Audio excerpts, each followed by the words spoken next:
Hello বন্ধুরা, শুভ সকাল। এখন বাজে 5টা 5। আমার এখনও কাজ আরম্ভ হয়ে গেছে। আকাশটা মেঘলা, মনে হচ্ছে বৃষ্টি বৃষ্টি হবে। এই দেখুন, আকাশটা মেঘলা মেঘলা লাগছে, মনে হচ্ছে বৃষ্টি হবে। কিন্তু আমার তো কাজ করতেই হবে।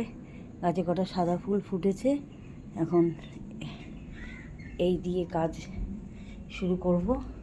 এখন জামা কাপড় মেলবো না, পরে মেলবো। এখন জানলা দরজাগুলো খুলে দিই, কারণ আজকে বৃহস্পতিবার, যেহেতু আজকে ট্রেনে তাড়াতাড়ি উঠে আমাকে কাজ সারতে হচ্ছে।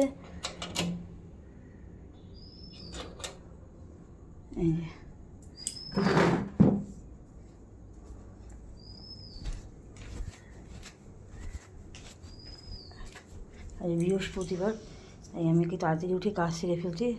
তোমরা প্লিজ সবাই কাজ ঠিক টাইম মতন করে নিও। এখন রাখছি।